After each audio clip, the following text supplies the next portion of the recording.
Hey there, art nerds! I have a fun art tutorial for you guys today. So we're going to be using inks and watercolors to paint this watercolor illustration. Now, of course, I don't expect you to paint this exact illustration, but if you would like to, I'll make sure to have the printable line art in the description below. This is from Lilliputian Living Volume 4. So this was the Lilliputian Living that I did in October of 2020 last year.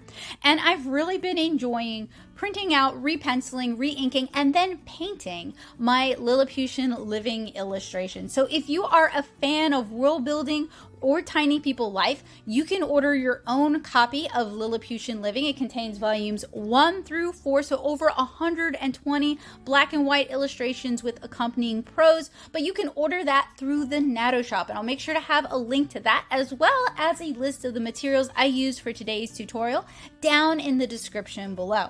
So lately, I have been kind of veering away from start to finish watercolor tutorials because it gives me a chance to talk more about my art process and my thought process, and I feel like that is a really beneficial direction to go in, and it also lets me just talk about art and making art and communicating with people, and these are all things that I really love. So if you're looking for a start to finish watercolor tutorial today, this one isn't it, but I'm going to also link some really great watercolor tutorials that I've created over the years down in the description below if you're looking to get started with watercolor painting.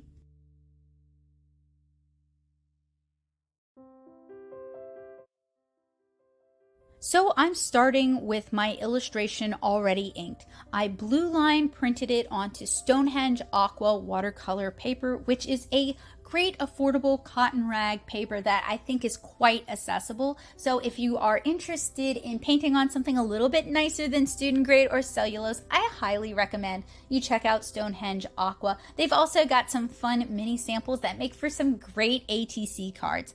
I inked this with a Sakura Pigma FB brush pen. So it's a brush pen that is waterproof, so you can paint on top of it. It is also alcohol marker proof, so you can color on top of it. And I happen to really like them. I have no affiliation with Sakura of America, but I've been a staunch fan of this particular brush pen ever since they released it. So you guys know I really like it. I've got a lot of tutorials here on the channel about how I go about stretching watercolor illustrations, but I have basically like a 3-step process. I apply water to the back, I remove the excess water with Viva paper towels, I apply water to the front, I let it sit for a minute. That's going to reactivate the blue dyes that I used to print my initial digital or original sketch onto this paper. I use Viva paper towels to pick that up, and then I reapply the water because that's going to be the actual stretching part, the second application of water. I remove my excess water, and then I use low tack blue painter's tape to hold my paper in place. Now, First, I apply it to my arm. That's going to remove some of the additional adhesiveness, so you're not going to tear your paper as much, although I will say Stonehenge is one of the more prone to tearing watercolor papers because it doesn't have as much external sizing as some of the other watercolor papers I use here on the channel. So basically, if you want to hold your watercolor paper secure, if you're using Shizen or Stonehenge, I would just recommend using clamps to hold it down rather than taping it and stretching it.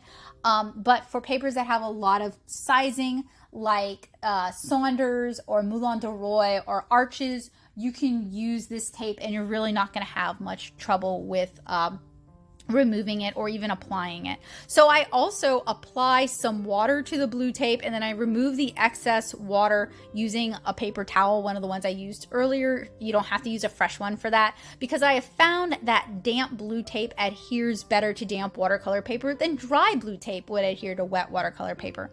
And I also use bulldog clips and binder clips just to hold it more securely. I've tried a lot of different watercolor tapes over the years.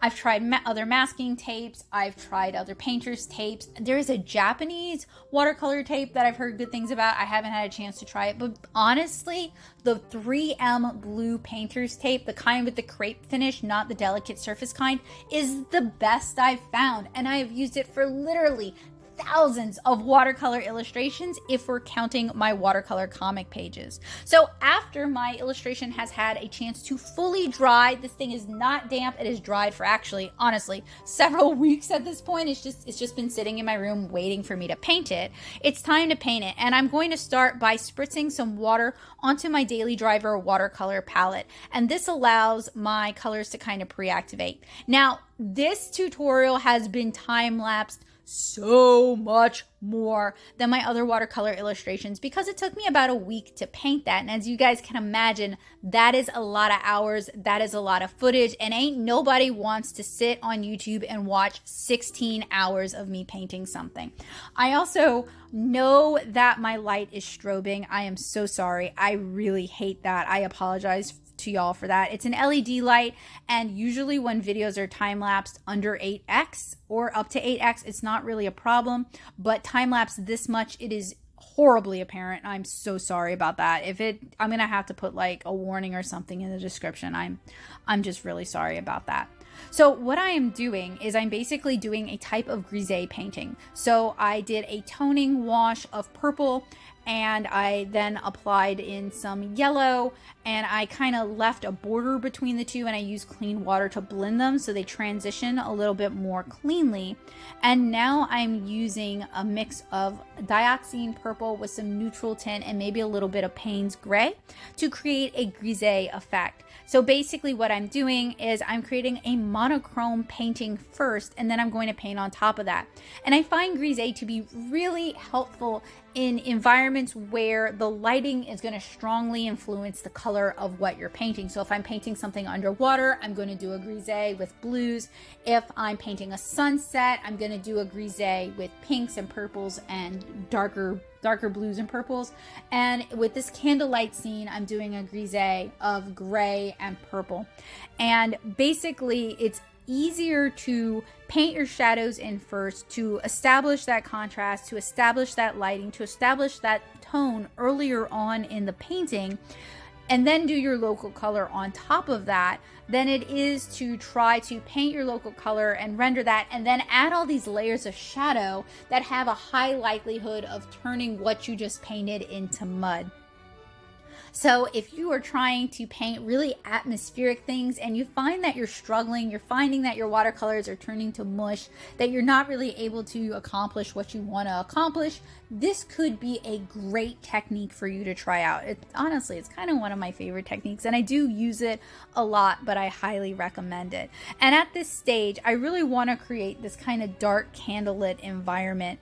So I am going to be working back and forth, building up the background, building up the lighting, creating those glow effects. I'm going to spend a lot of time with that. So I have some other tutorials where I talk a lot about glow effects, and I will link those for you guys down in the description below if you are curious about learning more about them. But unless you just enjoy watching art videos, and there's nothing wrong with that, I find watching other artists create very inspiring, and I love hearing them talk about their process. But I think the best way for anyone to learn how to do a thing is to do the thing and possibly make mistakes, but you're going to learn so much along the way. So much of my artistic journey has been me seeing someone do a thing, and I like the thing, and I want to try to learn how to do the thing, so I try to replicate it. But if you keep hitting a wall, if you keep trying to do something and you're not making any success, it is really helpful to learn how that artist did it, what their thought process was, and what their order of operations was. Because with art, especially with traditional arts, how and when you apply certain things, how and when you do certain techniques is gonna be a great indicator of how successful you will be with the finished piece, how well that finished piece is going to turn out. So for grisé, basically what I'm doing is I'm just going over and over and over and over again, building up these layers of grayish purple, trying to encourage wet into wet blending to get a softer, diffused sort of fade out into the darker color, or doing direct applications where I don't blend it out so that I can get those stronger, more striking contrasts, those stronger, more striking shadows. An astute viewer will notice that I painted the bubbles first using pastel colors. My thought process there was I was going to do kind of the base color for those because I wanted them to look iridescent, mask them off while doing all of the grise, and then finish rendering them towards the end of the piece.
So now that I've got a fairly good base for my grise down, I'm going to start applying some local colors. So I'm starting with the color that I want to use for the background walls, which is in better lighting would be kind of a creamier off-white color. It's kind of my like de facto Lilliputian house color. And I'm also applying a darker brown to the floor. And I'm starting really light with that because I do want to encourage the glow effect look. Now at this stage, I realize I really want to add in some grit, some granulation, and some texture. So I am using Daniel Smith's Moon Glow to really start Moon Glow here, and then later I introduce Lunar Violet to get some of that granulation, to get some of that disparate purple and black, and maybe even a little bit of green. That's really going to help give this kind of an atmospheric feel to it. That's really going to help make this feel like a warm, inhabited environment.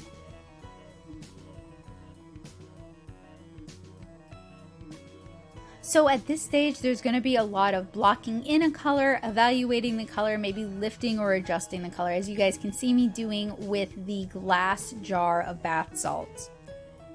Because while I don't want the color to be too muddy, I don't want the color to be too dark, I don't want to totally lose what we're doing. I'm not trying to go so environmentally dark that this feels like a horror piece. I really want this to feel like kind of a cozy candlelit piece, even if she's taking a bath in a silver gravy boat. That does seem like kind of a luxurious bath though when you're only 7 inches tall.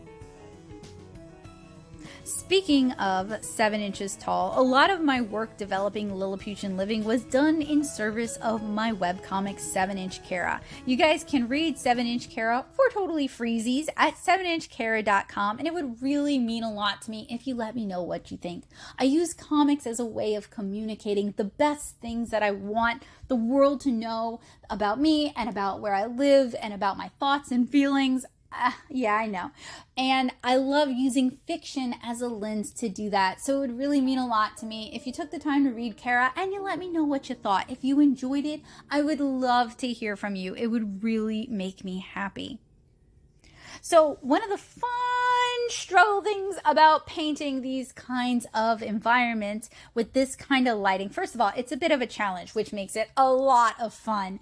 And I'm always thinking about how the light is hitting things because I'm also thinking about creating the illusion of light. So in reality, the candle might not cast such a large glow. It is, after all, just a candle. But when you're painting, when you're creating an illustration, I like to go for kind of the augmented reality feeling where things are just a little bit more amped up than they would actually feel or they would actually look. And for me, and I'm someone with ADHD, so I do feel emotions at a 12 when most people might feel something at an 8 or a 7. So everything is augmented reality for me, for the better and for the worse. And that's one of the things, though, I want to communicate with other people is these heightened feelings, these heightened emotions, these heightened moments, these hyper real instances. And while some people could use realism or hyper realistic painting to convey that, I would prefer to use cartooning to convey that because then we start getting more emotional and we start, by using this stylistic approach, we can really communicate more than by going hyper realistic where we have a whole lot of information on the illustration for someone to have to think about and for someone to have to process. So one of the things I really love about cartooning is you're taking something that you see, you're taking something you imagine, you're taking something that exists, you're distilling it to the most important, most condensed parts, and you're using that to communicate with other people. So while I have a lot of respect for realistic painters and hyper-realistic painters, I do think they get a bit more praise and adulation than they might deserve because while it is impressive that they are able to paint like that, I think, as someone with a bias, as a cartoony artist, I think there's a lot of value in interpreting and extrapolating and communicating using cartoons, and by using this kind of visual shorthand. I think there's a lot there that goes underappreciated as well. So, I'm gonna be here to sing the good word about cartooning and how valid and important cartooning and caricature can be in communication. So while I was singing the praises of cartooning, I was able to establish a lot of my local color. So earlier on, I masked out several of the bubbles, and that makes painting everything else a whole lot easier because I don't have to paint around the bubbles in order to get those kind of softer diffused blends that you're particularly seeing on the silver gravy boat. And I have talked about Payne's Gray in the past. I'm going to keep talking about Payne's Gray because I feel like convenience colors get kind of dunked on by fine art watercolorists. And I just paint watercolor comics, so I'm not painting fine art watercolors anyway, so what do I know? But I think convenience colors can be great. It's really about finding the tools that help you paint what you want to paint. And having a limited palette of 6 colors, if you like that, if that's easy for you, if it helps you get out in the field and paint what you want to paint, that's amazing. Having a pre-mixed, ready-to-go palette of 120 colors, but you know where everything is and it lets you crank out those comic pages, that is also amazing. There's validity in both approaches to art, and I'm gonna keep advocating for both because I want people to find art to be accessible and approachable. And to do that, we gotta remove some of these dumb gates that keep people from pursuing what they want to pursue because they're afraid they're not gonna be perceived as legit or good enough or real enough. That's all arbitrary. That's all in people's minds. Art is beautifully subjective, and you can take something that might look like bad art objectively out of context and give it a new context, and it could be the best at what it does. And I am all for that because I want to help you guys make art a habit. I think art should be accessible to everyone, and it should be part of everyone's lives. And the best way I know how to do that is by sharing my education with people, by sharing the skills that I've honed with people, and by trying to just be open and friendly and encouraging as possible. And that's something I advocate that other artists do as well. Let's be kind to one another. Let's be kind to people who are just learning. Let's be kind to people who are further along in their journey. Let's be kind to people who have had the successes we want to have and we might be envious of those successes. And let's be kind to people who have tried and tried and tried and tried and have not hit their stride yet, who have not hit their mark. You do not have to be a success by 30 to be valid as an artist, and you sure don't have to hit success by 22 to be valid as an artist. If you need to go to art school to learn the skills you want to learn, that's amazing. If you're able to learn those skills online from people like myself and other artists here on YouTube sharing what we've learned, that's fantastic too. But no one is learning in a vacuum. No one is able to learn or progress entirely on their own. And while you might have the passion and the drive to keep you fired up, to keep trying, to keep chunking it away, we make our best strides as artists when we're able to learn from one another, when we're able to share with one another, and when we're able to inspire one another. So while I'm painting at a crazy, unrealistic, hyper speed, almost too fast for me to talk about what I'm actually doing, which is fine because I have got so many watercolor tutorials here on the channel where I do walk you guys step by step, so I don't feel bad about this one.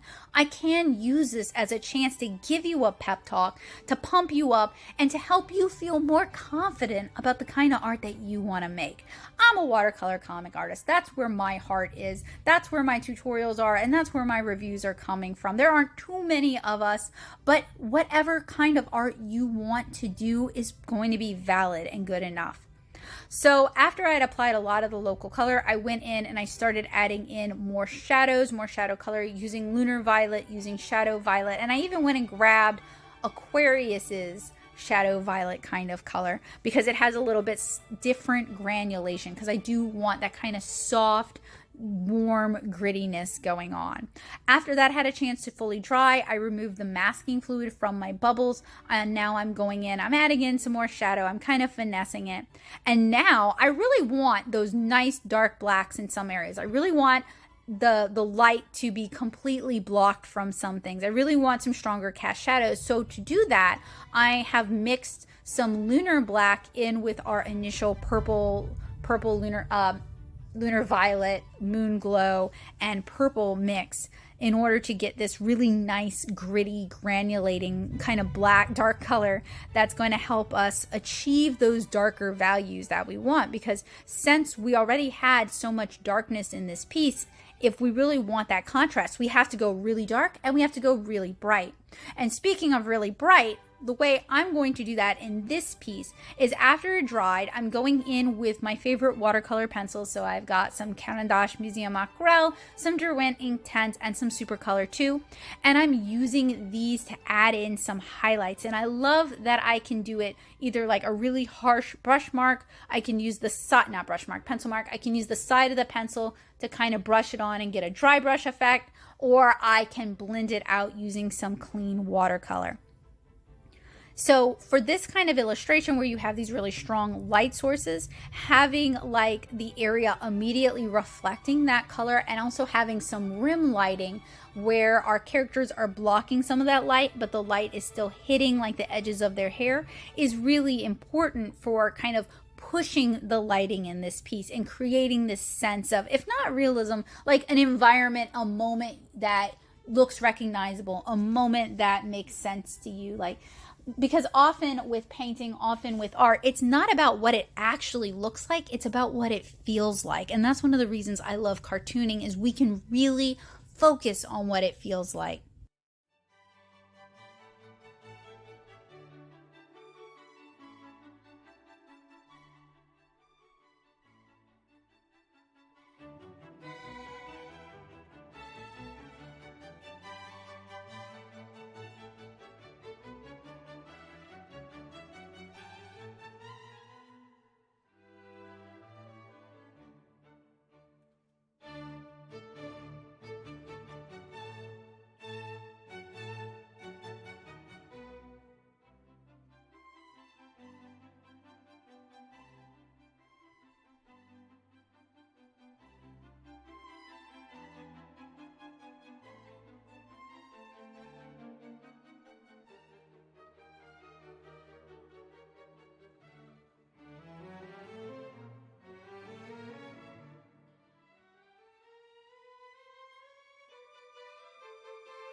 So when I'm ready to add in some of my final white details, I'm going to use white gouache for that, because that's going to give us the most saturated, the most concentrated whites. If you find that white gouache is a bit too blue or a little bit too strong, you can use titanium buff, which is a warmer white kind of color that would also work well in this kind of instance. You can also tint your gouache using watercolor if you wanted it to be a bit more yellow or maybe a bit more green, if you wanted it to really reflect that local color and not just be this kind of harsh white color.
And once my illustration has had a chance to fully and completely dry, I'm going to remove the blue painter's tape. This is how you can tell I let this thing sit for too long before painting it. You see how hard it is to remove the blue painter's tape and how it's just kind of coming away in strips?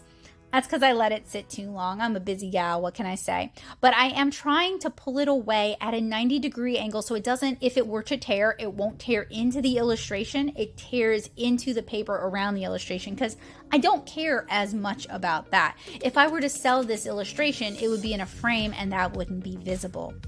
And there you have it, another completed watercolor/art tutorial. I want to thank you guys so much for hanging out with me today and letting me talk about art and let me talk about my thoughts on art. I really appreciate it, and I hope I've got you fired up to make art a habit, because I honestly believe art should be accessible to anyone who wishes to learn it, which is why I share tutorials and reviews here on the channel. And that's possible thanks to the amazing sustained generosity of my fantastic, phenomenal patrons over on Patreon. Now, if you can't afford to join me on Patreon, I understand times are tight, but there are a couple of ways you can help me out a lot without it costing you a dime. You can hit like and comment on this video. Let me know something that you enjoyed about this video. Not only does that psych me up and encourage me to make more tutorials, but it tells other people that, hey, this is something worth watching. There's something great here. And it tells YouTube that people care about videos like this one. You can also share this tutorial with somebody who you think might enjoy it. Maybe another cartoon artist who needs a pep talk, maybe another comic artist who's feeling kind of lonely, or maybe somebody who's looking for some new watercolor techniques. Those two methods help me out tremendously. They are the sort of help that money just cannot buy, and it costs you nothing but a little bit of time, but it really means the world to me, because like I say in a lot of my tutorials, I make art, whether it's tutorials, reviews, comic pages, or illustrations, to communicate. And if I feel like my message isn't reaching other people, I start to feel demotivated, and it kind of removes my reason for making these kind of videos. So if you guys enjoy it, please help me spread the word. But if you can join me on Patreon, like these amazing people here, thank you guys so much. I will list your name in the credits. So